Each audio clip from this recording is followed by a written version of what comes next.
Hello and welcome. We are live from New Delhi. You're watching DD India, India's voice to the world. This is Sports Bazam Abhishek Mahajan coming up in the next half an hour. In Indian Premier League, Kolkata Knight Riders face Mumbai Indians in high-stakes encounter. Both teams are at contrasting ends of the points table. KKR look to end 12-year drought at Wankhede.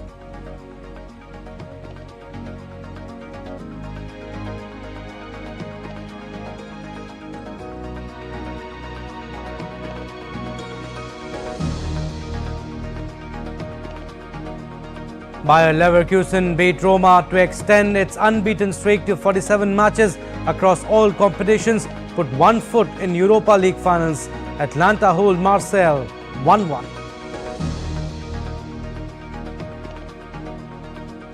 Aniga Swiatek dismantles Madison Keys to reach second straight Madrid Open final to face Prasar Bharati in this summit clash.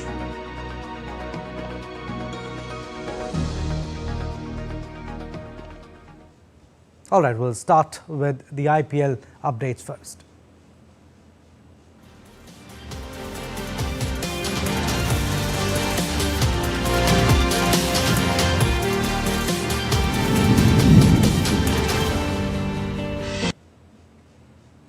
All right, Mumbai Indians will take on Kolkata Knight Riders in the 51st match of the Indian Premier League 2024. MI will welcome a red-hot Kolkata Knight Riders for the first of their two home games in a row. KKR, on the other hand, are in fine form as they are comfortably sitting on the second position of the points table. It's been quite a change in fortunes for the two-time champions from the previous seasons. With the playoffs race heating up, KKR would be eyeing to lock that spot as soon as possible, whereas Mumbai Indians will just be focusing on reviving their campaign. Just 3 victories in 10 games for Mumbai Indians so far, and they'll be itching to win this game against the KKR at Wankhede. And talking about yesterday's game, Sunrisers Hyderabad clinched a thrilling one-run victory over Rajasthan Royals in the 50th match of the IPL on Thursday. Nitish Reddy top scored with an unbeaten 76, while Hendrik Larsson provided the late fireworks with an unbeaten 42 of 19 deliveries to take Hyderabad to 201 for 3 in 20 overs. While chasing the target, Riyan Parag and Yashasvi Jaiswal played exceptional innings after losing Jos Patla and Sanju Samson in the first over itself. It was then a free cricket from Natarajan and the most clinical of overs from skipper Pat Cummins towards the end that once again shifted the momentum of the game as Rajasthan were pushed back once again. So last over thriller, Bhuvneshwar Kumar bowling that exceptional ball in the end and eventually winning. Sunrisers Hyderabad won the game by just 1 run. And talking about the points table, Rajasthan Royals leads the table with 8 wins, while there is intense fight for the second position. If we can have that points table, there you go.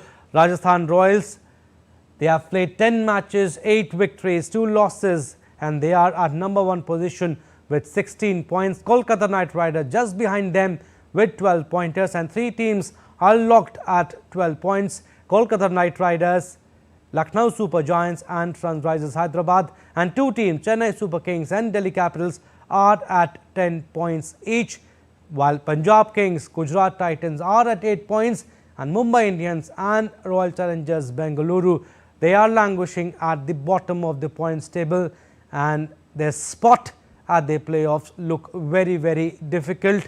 And it's absolutely an irony. I mean, Mumbai Indians, Rohit Sharma, big guns are there, and they are at almost at the bottom of the points table. And Royal Challengers Bengaluru, they also have disappointed in the tournament so far. Just 3 wins out of 10 games that they have played so far.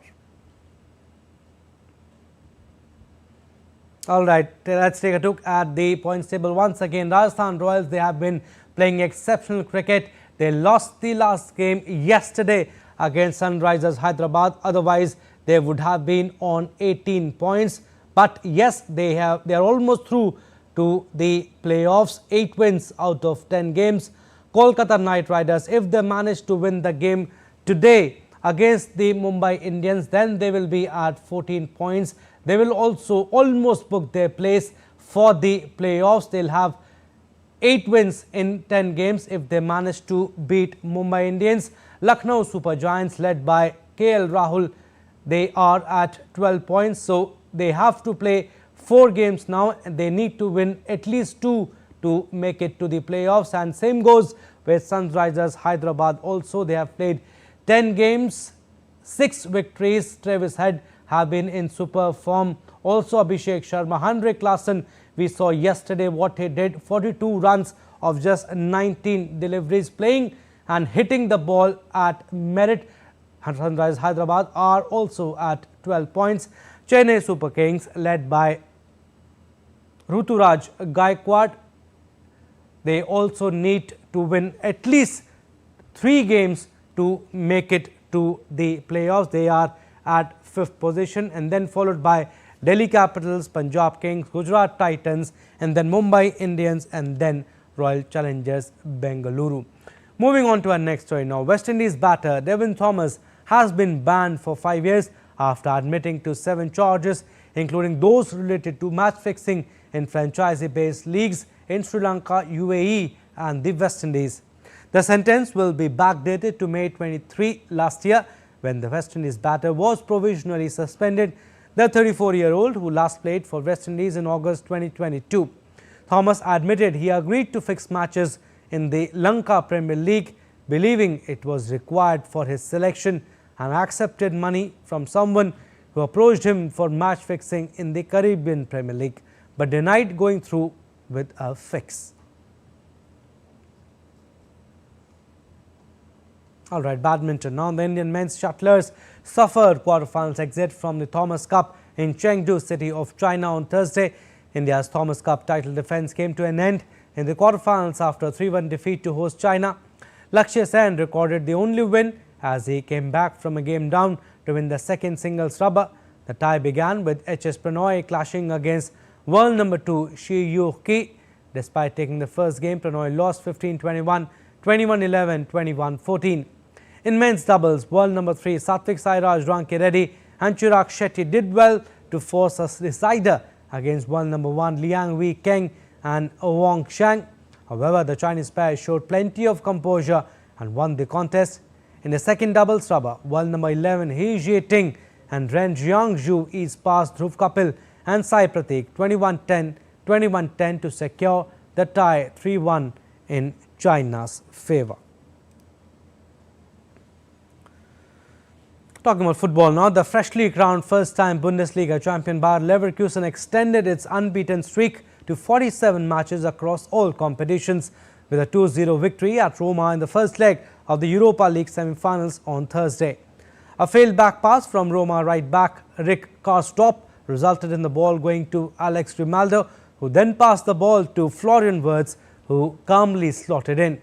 Midfielder Robert Andrich added another goal for Leverkusen in the 73rd with a long-range shot, just as Roma had been threatening on the other end.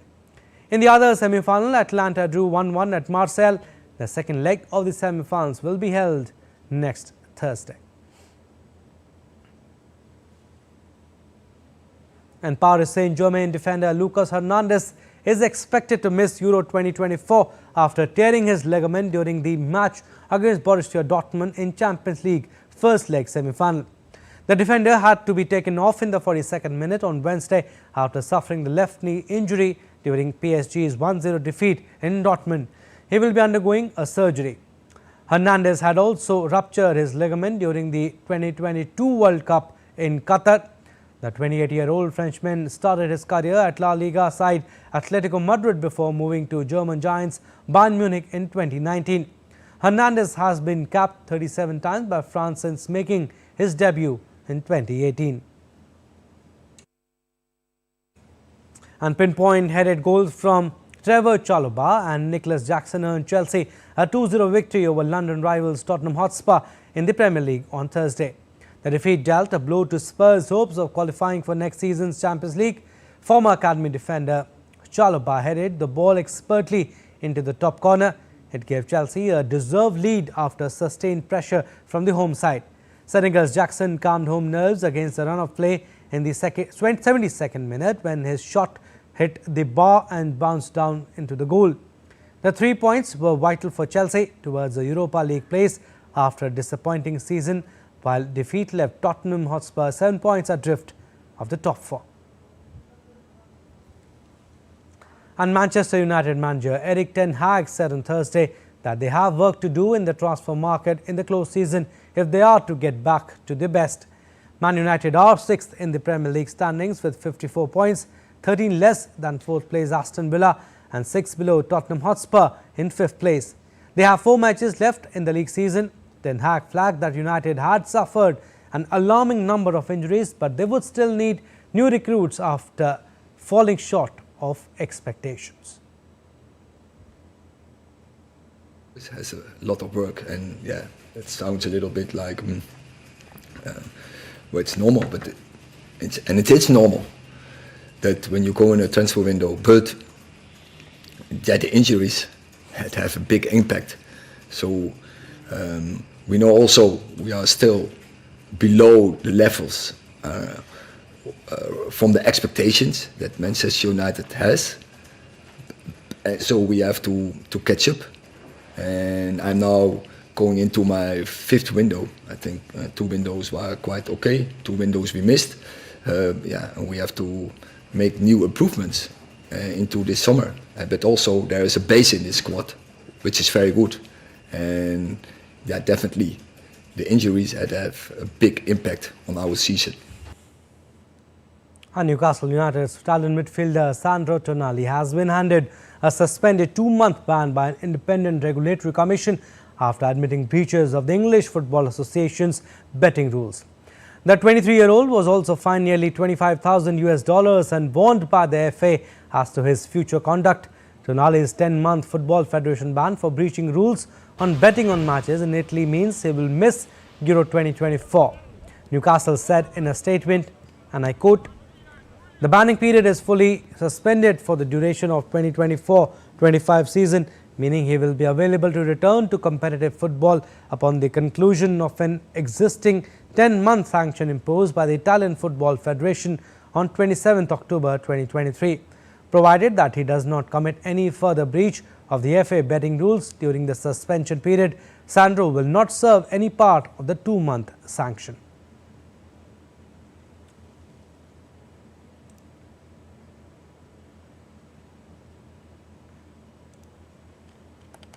And the US Soccer announced on Thursday that Olympic gold medalist and 2-time FIFA Women's World Cup winner Kelly O'Hara will retire at the end of the 2024 National Soccer League season. O'Hara was a key member of the American team's defense. The 35-year-old played in every single World Cup from 2011 to 2023, earning 160 caps for the national team.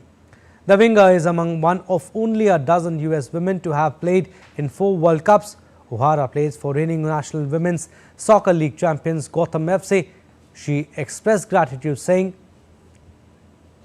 "It has been one of the greatest joys to represent my country and to wear the US soccer crest.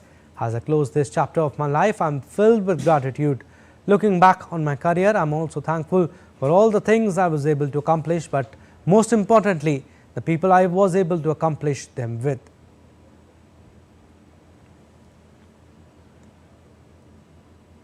Alright, we'll slip in a very short break, but still to come on this edition of Sports Buzz. Daniil Medvedev quits Madrid Open match following an injury. Details after the break.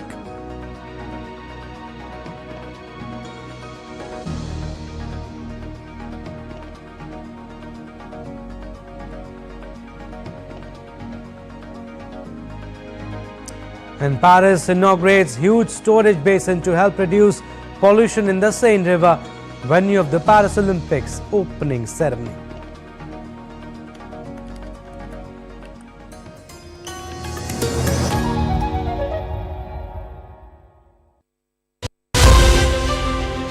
As India decides in the world's largest election, we help you feel the pulse of the nation.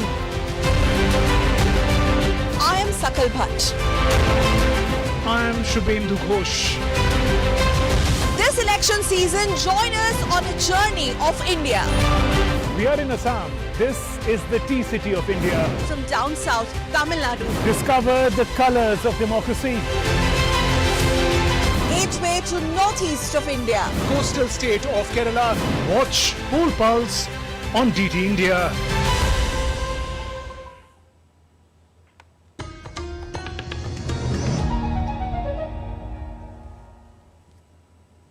Welcome back. You're watching Sports Buzz. I'm Abhishek Mahajan, and let's get back to the IPL story that we were tracking today. Mumbai Indians will take on Kolkata Knight Riders at the Wankhede, and to talk more on this, we are joined by DT India's Narayan Singh. Is joining us live from the newsroom. Narayan, Kolkata Knight Riders seek redemption against Mumbai Indians. They haven't won here since 2012, but yes, KKR in much better position in the current season as far as the points table is concerned.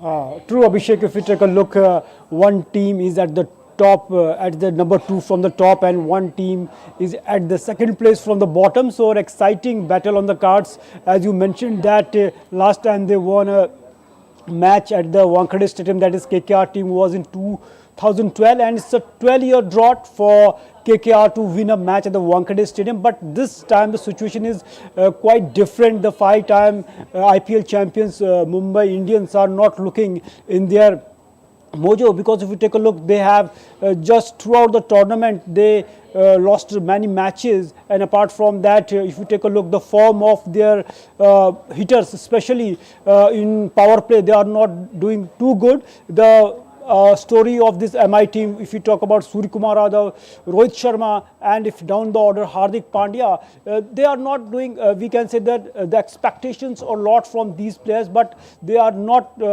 playing according to that expectation, and because of that we are seeing they are languishing at the bottom of the table. And apart from that, if you take a look, apart from in bowling department, apart from Jasprit Bumrah, they don't have any quality bowler to control their opposition, and all in all, it's a crucial factor in the T20 match that you should have the bowlers who control the match in the middle overs. And in this match also it's going to be difficult for them, because we know the problem of the main batsman Rohit Sharma with the left arm pacers, and they too have Kolkata Knight Riders, they have less pumps in the form of Mitchell Starc. And in the past also we saw the way Sam Curran and the other pace bowler, they had made him difficult life for him. So all in all, it's going to be difficult for Mumbai Indians, and it could be their, we can say, the last chance to be there in the fray for the playoffs, because it's a do and die battle. For mathematically slim chances are for them, but they has to be dependent on other teams also.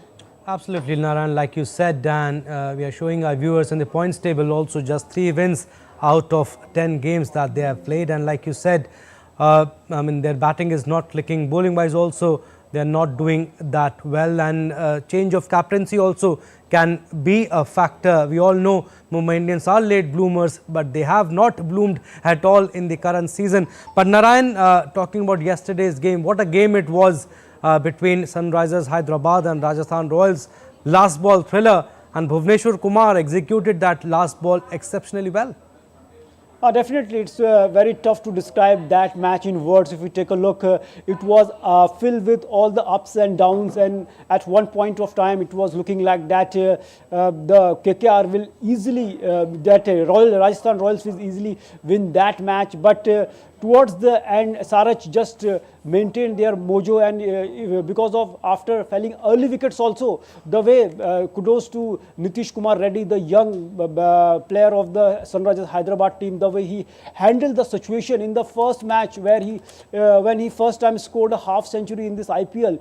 In that match also SRH was 3 wickets down, and he came and scored the half century, and in that match also SRH won by 2 runs. And in yesterday's match, the way they were down 2 wickets down, and Nitish Kumar Reddy came, and what a knock he played. We can say that is a gem of a player and a rare commodity, and he needs to be, BCCI should invest him, because a fast bowler and a hitter is a rare commodity in today's time, and kudos to him. But the way you mentioned that towards the end of the match, the 19th over, it was very crucial for them. The captain of the SRH bowled, and that was 19th over, I think, was more crucial, and 12 runs was to be defended in the last over, and it was Bhuvneshwar Kumar again, the way he delivered and the low full toss he bowled in the last ball. It was the crucial, we can say, that he just foxed Powell in that over, and definitely a good win for SRH to be there in the top half of the table.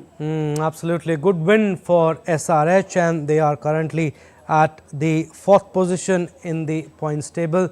They are locked at 12 points, and they played 10 games and won 6. But if we take a look at the points table, Narayan, anything is possible from this point, and 3 teams are locked at 12 points, 2 at 10 and 2 at 8 pointers, and bottom 2, even if you forget them, anyone can go through, anyone can miss out. That's how volatile this league has been so far. Definitely, if we take a look at the top, Rajasthan Royals so far only losing 2 matches, they are at the top of the table, and then we can say KKR is there at the 2nd place. And so, as you mentioned, that it's clear that who are the top 3s of this IPL tournament who will be there in playoffs.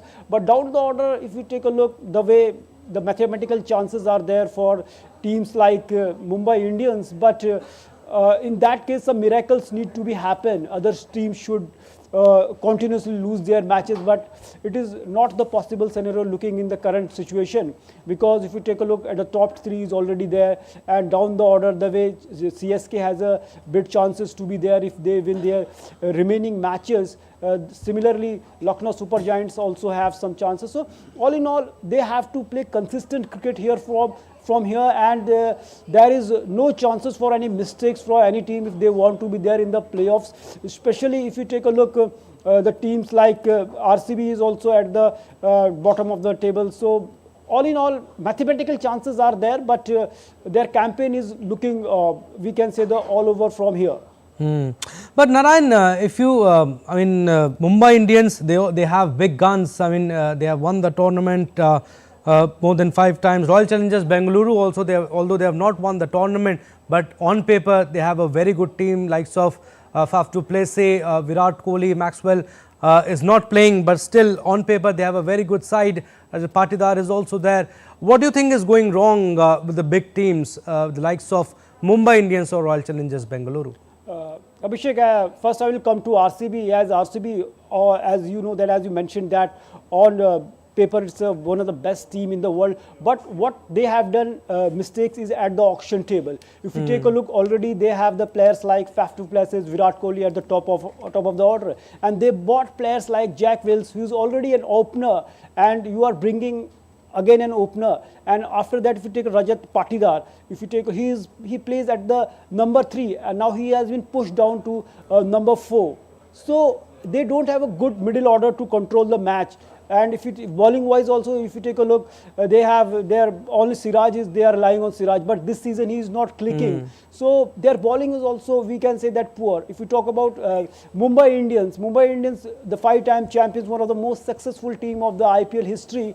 But this time, as you mentioned, that the change of captaincy is also playing a crucial role in that, because if you take as far as the their current captain Hardik Pandya is concerned, he's a good captain. In the past, he is tried and tested. He won title with the Gujarat Titans, and he also played two finals. But thing is that here he is somewhat the matchups. He is doing mistakes in matchup. Things are not going well for Mumbai Indians and for the RCB also, and very difficult for both the teams to qualify for the playoffs. We'll leave it at that, Narayan. Thank you for your inputs. Alright, moving on to our next story now. Top seed Iga Swiatek made light work of Madison Keys to book a place in back-to-back finals of the Madrid Open on Thursday. Swiatek beat the American 6-1, 6-3 after 70 minutes in the semi-finals. Heading into the contest, the 22-year-old pole dominated from the start and wrapped up the opener in just over half an hour against the 18th seed. Swiatek, a 4-time Grand Slam champion, is now the youngest player to reach 10 WTA level finals on clay since Switzerland's Martina Hingis in 2000. Meanwhile, in other semi-final match, defending champion Sabalenka rallied from a set down to edge 4th seed Elena Rybakina, booking a place in the finals of the Madrid Open on Thursday. With this victory, Sabalenka also sets up a rematch of last year's final with Iga Swiatek. Men's singles now Czech Jiří Lehka progressed to the semi-finals of the Madrid Open on Thursday after world number 4 Daniil Medvedev quit the match following an injury. Third seed Medvedev requested a medical timeout due while leading 3-2 and continued to visibly struggle to move after coming back onto the court.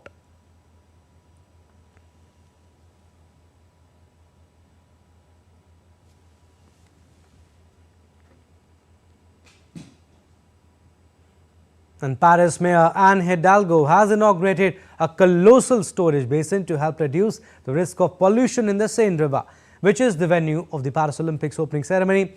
Here's a report on the basin. Take a listen. In a move to make environment clean, Paris has inaugurated a colossal storage basin to help reduce the risks of pollution in the Seine River ahead of the Olympics. The primary goal is to make the Seine bathable by 2025. It has been boosted by the 2024 Paris Games.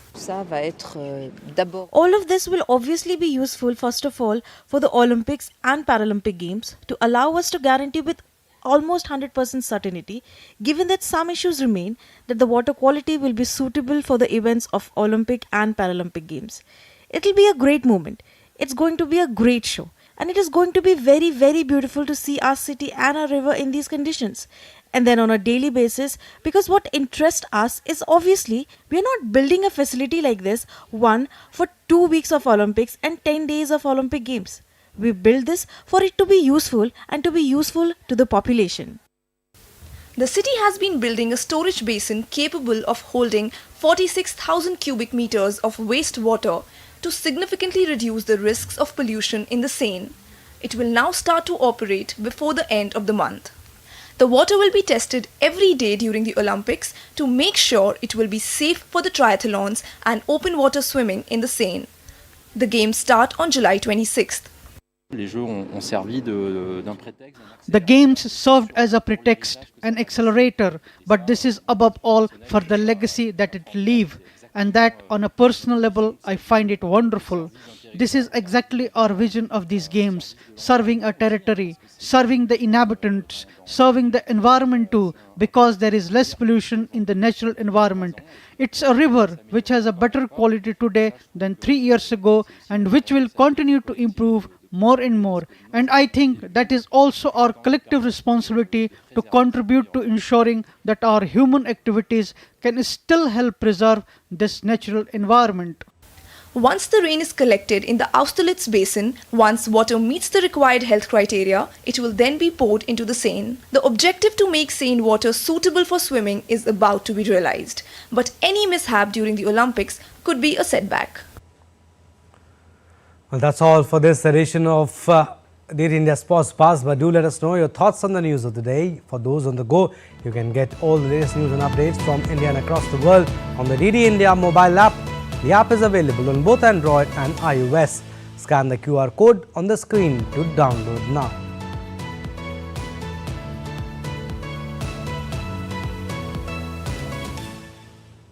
And we'll be back with more news as it breaks here on DD India. I'm Abhishek Mahajan. From all of us here in Delhi, thanks for watching DD India Sports Pass.